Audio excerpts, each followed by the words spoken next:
I survived 100 days on a zombie-filled abandoned island in Minecraft. I was challenged by one of you guys to survive another 100 days, but this time on a lonely deserted island with only one objective. Little did I know that deserted island was in fact filled with flesh-eating, brain-chewing zombies! So now I really do only have one objective. Survive my 100 days by any means necessary and find a way off this island.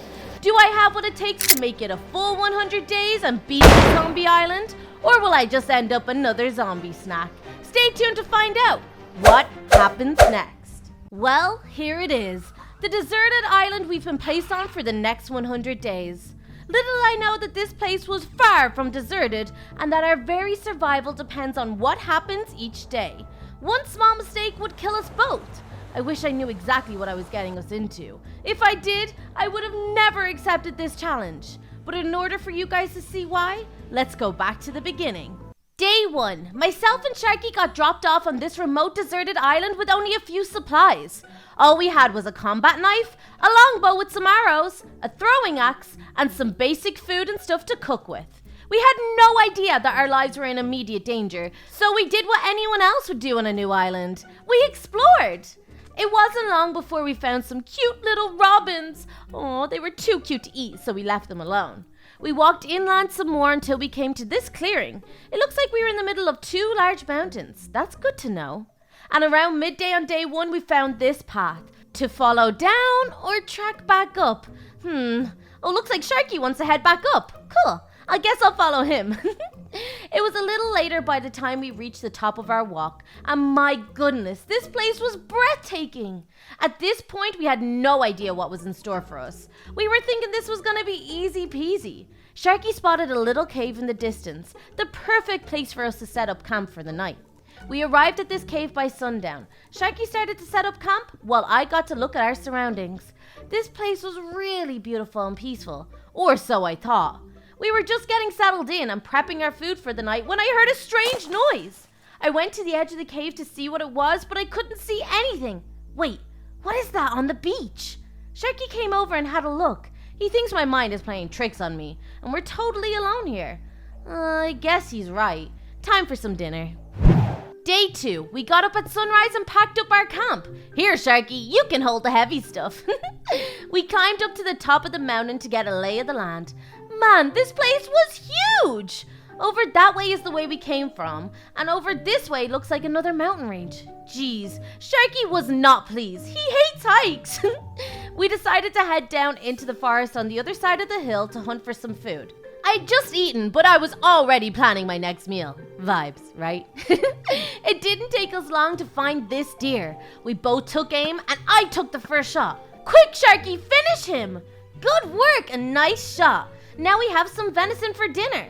We followed this path through the forest, gathering food along the way. We were getting pretty full up on supplies now, and we were gonna need a place to store it all long term. We couldn't believe our luck when we stumbled across this cabin later that evening, and just in time too. The sun was starting to go down, and I was still convinced we were being watched. We took a look around our little cabin, and to our surprise, it was fully set up and ready. The only thing we had to do was get the power working. We had a look around the outside and we found the generator. Here we go. 3, 2, 1. Yay! It totally worked. We went back inside and I found this flint and steel to get this fire going. This is total bliss. We chilled for a little while and watched the fire burn, and then we went upstairs to get ready for bed. This is when we realized we were definitely not alone. I heard something outside, and when I went to check from the bedroom window, I spotted a zombie horde! Oh my gosh! What were we gonna do? We were trapped like 2 wounded animals. Sharky ran downstairs and made sure the door was locked while I searched through the drawers upstairs. Bullets! Wait, that must mean that there's a gun in here! We kept searching around and eventually I found it inside a cupboard in the bathroom. This thing was gonna be our only way out of here. The front door was too crowded with zombies. We needed another way out.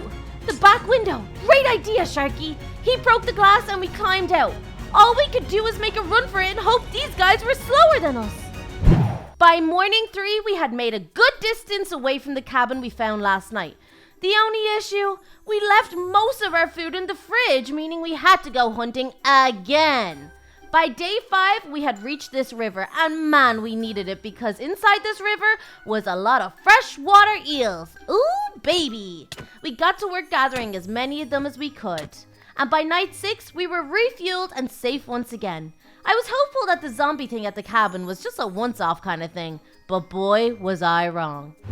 It was getting dark on day 7, and we were still without shelter, aimlessly roaming around these dark woods, not knowing what or who was out there. That was until we found this little hut on a lake. This could be another trap. We waited until it got dark to see if there were any signs of life, but so far, nothing. We decided to make our way over and go inside, and to our delight, the place was empty. We turned on the light. It has electricity. I checked the fridge while Sharky looked around. Rotten flesh, gross! I had a look around and I noticed the dog bed. Cute. I'll have that, thank you very much. Then I opened the drawer and I found a freaking grenade. What the? Oh, and a note. I opened the note and it read, Day 43. I should have never accepted this challenge. I was set up right from the start. The person who organized this is sick and they just want to watch me suffer. Well, not anymore. What? OMG, someone else took this challenge too? So we're not alone on this island? Was that zombies last night, or was it all a show? What is going on here? We didn't venture very far the next few days. We were still very unsure as to what exactly was going on.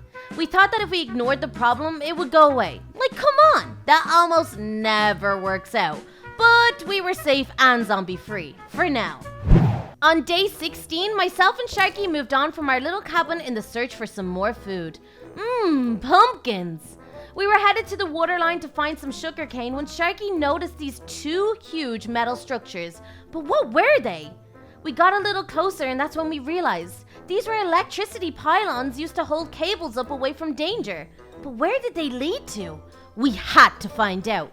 We continued to follow the pylons. We needed answers. Was there more people still on the island? And finally, we found this place. We had no idea what it was or if anyone was inside, but we had to find out. So we decided to get a little closer. We climbed up the side of this thing and took a peek inside the glass. We couldn't see much, but from what we could see, it looked like a lot of supplies down there. We had to go in and check it out. We got back to the door and Sharky used the crowbar he found in the lake hut to pry the door open. We had no idea what was on the other side. Ah! Zombies! We had no choice but to fight them. There were too many of them to try and run away.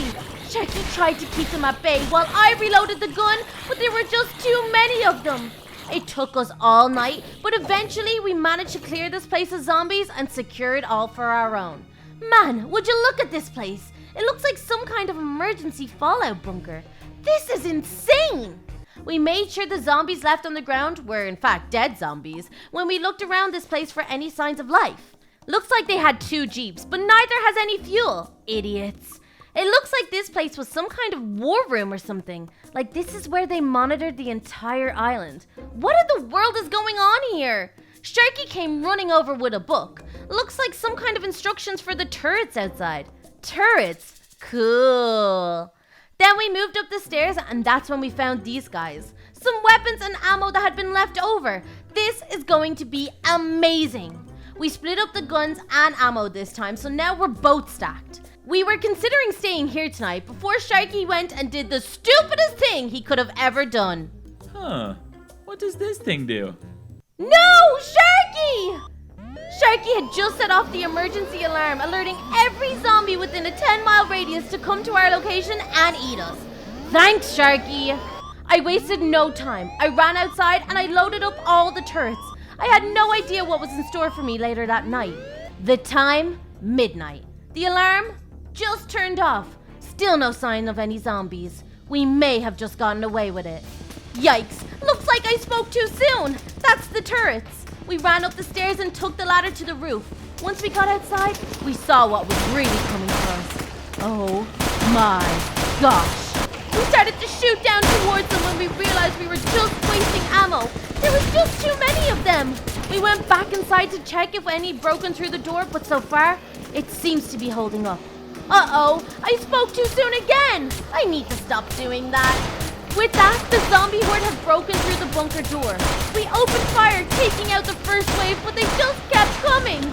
We needed to get out of here, and now. We retreated back to the emergency exit door and we closed it behind us. It's time for us to make a getaway while we still can. I have never seen anything like that in my entire Minecraft life. Over the next few days, we moved very cautiously around the rivers and forests, using everything we could to mask the sound of our movement. We've learned over the last few days that the zombies on this island are a lot more advanced than a regular zombie. Look at these guys, for example.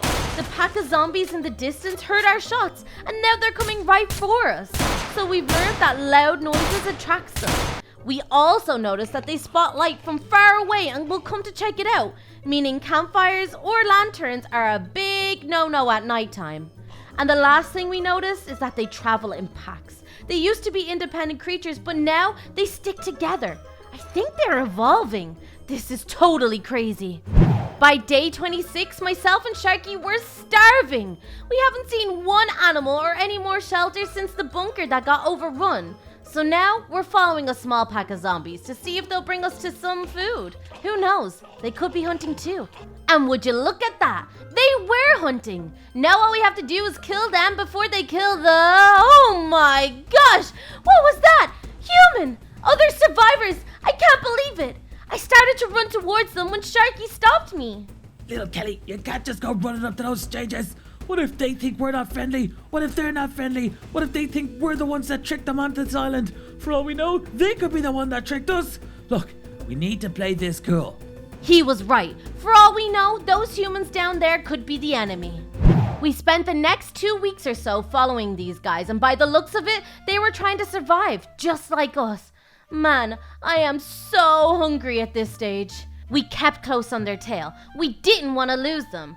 That, and every now and again, they would leave some food behind. Oh, baby, this tastes like heaven. By day 50, or at least I think it was day 50, we managed to follow them back to this abandoned-looking barn. It looked pretty big, and for all we know, there could be more humans inside. I never thought I'd be this scared to see a group of humans. And by the looks of this place, it was quite well guarded. These guys have been here for a while now. We waited until nightfall to sneak a little closer and check the place out. I was really hoping these guys didn't have turrets like the last bunker. That would really suck. As we got closer, we noticed these little guys. Mines. Oh my gosh, we're literally in a minefield. We were just coming around to the front door when... Freeze! Don't you move a muscle! You guys messed with the wrong people. I'm not sure how long after, but I was woken up by a concerned Sharky. It took me a few seconds to remember what happened and where I was. Oh my gosh, where am I? Sharky told me that these guys mean us no harm. He overheard them talking and they think we're the reason that they're stuck here too. I tried calling them over, but nobody would listen, so I walked a little closer to the gate and what the? The gate is electric? It just shocked me. Oh no, we are in big trouble.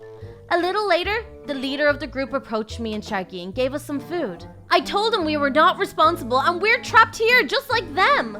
I know you guys aren't the ones behind this. You're too dumb if I'm honest. But we don't know what kind of people y'all are. And I can't afford for any more of my people to get hurt.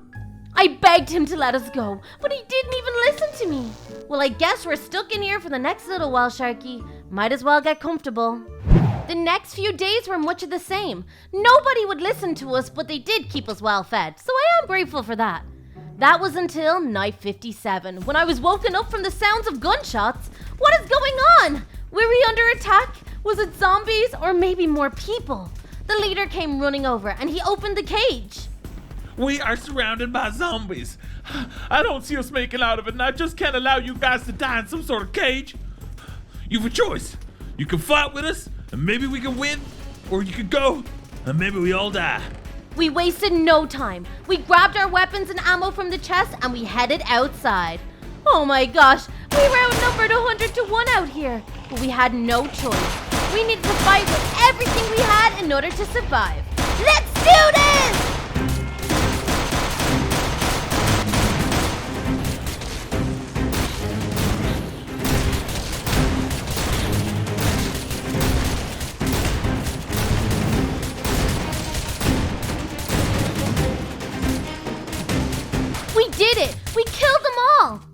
after wave. I can't believe it. And by the looks of things, we all survived. We pulled together as a team and kicked some butt. We spent the next couple of days rebuilding this place brick by brick, or barbed wire by barbed wire. We now knew we could hold this place during attack, so by adding these extra security measures, it should make it even easier if and when the next attack comes. We even managed to double back to the last bunker and get these turrets without being caught by the zombie horde. This place was looking like a proper Fallout bunker now. Nothing could take us down, not if we stick together. But of course, yet again, I spoke too soon. We were nearly out of food and there's been no sight of anything outside since the zombie attack. Looks like myself and Sharky have a new mission. Day 67, the start of our new mission. Find food and bring it back to camp. It started off well. We managed to find some piggies not too far from camp, but I could feel something in the air. Something strange. We made it out past the thick trees into this opening, but we spotted a huge group of zombies, so we doubled back and went around. They are everywhere! We arrived at this little flatland surrounded by trees and decided this would be a perfect spot to cook some food before we started our walk back to base. We didn't get much at all. It seems like the zombies have eaten everything left on this island. We were just about to pack up the fire when I noticed that we were completely surrounded! How didn't I see them all getting into position? What is going on? We had no choice but to use our weapons and try fight our way out of this, but it seemed like the more zombies I killed, even more were appearing out of nowhere. I fought, and finally, when I saw an opening to run, I took it. Wait, Sharky! Oh no! Where is he? Sharky! Follow my voice! Oh no, the zombies are regrouping. Oh, Sharky, I hope you made it out. I'll find you, I promise. I spent days 68 to 72 searching the higher grounds around where we got ambushed, hoping to find signs of Sharky, but all I found was more and more zombies. It wasn't until I climbed over this mountain that I spotted the cabin myself and Sharky found, near the start of the 100 days. And by the looks of it, the lights were on. Sharky! That has to be him! I finally made it to the cabin, but of course, it was surrounded by zombies. Don't worry, I'm coming to save you, buddy. I wasted no time in taking these guys out. Take that! And that, you stinking zombies! Ah! Eventually, I made it to the front door and I let myself in. Sharky? Sharky, are you in here? I looked upstairs, but he wasn't there. Then I noticed the back window had been barricaded up, so I checked the bathroom and there he was! He's hurt, but he's alive! Oh my gosh, thank goodness you're okay, Sharky. I patched up his injuries and we spent the night in darkness as to not attract any more zombies. We're nearly out of food and ammo. There's no way we could survive another attack. Nothing to report on day 72 apart from this freaking airplane flying overhead. I could not believe what I was seeing. I ran and got Sharky so he could see it too. You know, just to make sure I wasn't going crazy. And he could! We knew what we had to do. We couldn't waste time going back to camp because if they saw it too, they would be doing the exact same thing. Following the direction it was going. We followed the direction of flight over every terrain, getting past everything that stood in our way. We even walked through the night. What if that plane was our way out of here? We had to find out. On day 84-ish, I was convinced we'd lost our way. I recognized this area from the beginning of our 100 days journey, but just as I was starting to lose hope, another plane appeared in the sky, and this time, it was a lot lower. They had to be landing somewhere nearby, right? We followed the same direction for over 2 weeks, finding whatever food we could on the way and killing zombies up close and personal so we could save all our ammo for whatever was around the corner. By day 99, we had reached the edge of the island, and nothing! Not even a pesky bullet to be found, let alone an airplane. We were doomed. I decided to call it a night and just go to sleep when I heard it. Another plane! I ran to the edge and there it was, taking off into the sky like a beautiful big bird flying to its freedom. I found it! We need to get out of here, come on! Day 100. There it is! The airport with some planes left over. Our ticket out of here. The only problem? It's surrounded by zombies. Of course! Myself and Sharky regrouped and we went for it. We needed to get inside that bunker and grab whatever supplies or fuels we needed. Ready? 3, 2, 1. Ah! Get out of my way, you zombie freaks! We did it. We made it into the bunker and thank goodness for that because Sharky had just run out of ammo. We were locked and loaded. Our next and final mission, make it past the zombies, fuel the planes, and get off this zombie island. Here goes nothing. We burst out of that door like a bull out of a cage. No turning back now. We had to give it everything we got. We made it to Sharky's plane. I covered him while he refueled. Then we did the same for mine. Now both are fueled and good to go. Only one last thing to do. Get off this stinking island and never look back.